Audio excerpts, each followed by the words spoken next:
By Worldwide News, May 19, 2025. Beneath the rugged beauty of South Africa's mineral-rich landscape lies a darker, more haunting reality, the shadow economy of illegal mining known locally as zamas, where children are being trafficked, exploited, and silenced in the bowels of abandoned gold mines. This isn't just an economic or law enforcement issue. It's a humanitarian crisis. And the longer it persists, the more it erodes our collective conscience. A system beneath the surface. In recent months, a BBC investigation shed light on a deeply unsettling truth. Minors, some as young as 12, are being trafficked across borders into South Africa, only to be enslaved in dangerous, collapsed mine shafts. Lured by false promises of work and opportunity, these children are forced into hard labor and sexual exploitation. Many have their documents confiscated, cutting off their only connection to safety and legal recourse. These syndicates aren't disorganized street thugs, they are highly coordinated criminal enterprises operating with impunity.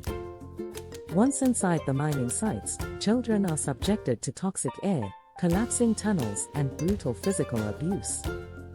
And yet, to date, there is no comprehensive national policy addressing child labor in illegal mining zones. The real cost, more than just billions South Africa reportedly loses, are 49 billion, approximately $3.2 billion annually to illegal mining, according to a recent report by the Minerals Council South Africa. But the real cost is far greater, measured not in currency, but in human potential and dignity.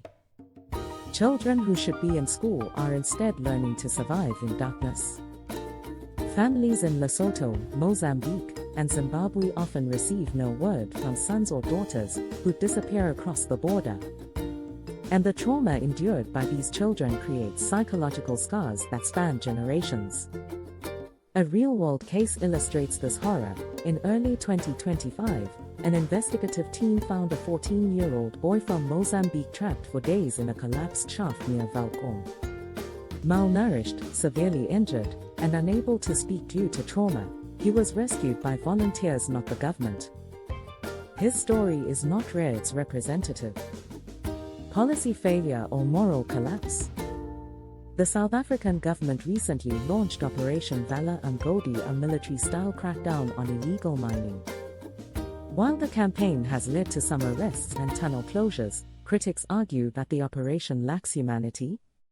Reports emerged that officials cut off food and water access to miners to force them to surface, resulting in at least 30 starvation-related deaths since January 2025. This is not law enforcement, it's siege warfare against society's most vulnerable. And it's ineffective. What's needed isn't just tougher crackdowns, it's comprehensive policy, regional cooperation, and child-focused rehabilitation. South Africa must work with its neighbors to stop cross-border trafficking. It must also channel part of its legal mining revenue to fund reintegration centers for children and invest in tech-led mine monitoring. A call to leaders and citizens: we cannot claim moral leadership while ignoring modern slavery beneath our soil. To the policymakers, you were elected to protect, not profit. And to every South African, this is your fight too. When we hear of children trafficked into darkness, we should feel outrage. But more than that, we must act. Raise awareness. Demand accountability. Support NGOs on the ground. And vote for leaders who place children above commerce. The fate of these children isn't buried in some forgotten mine shaft. It lies in our hands. If we do nothing, we become complicit. But if we speak, act, and lead, we can end this. Not someday. Now.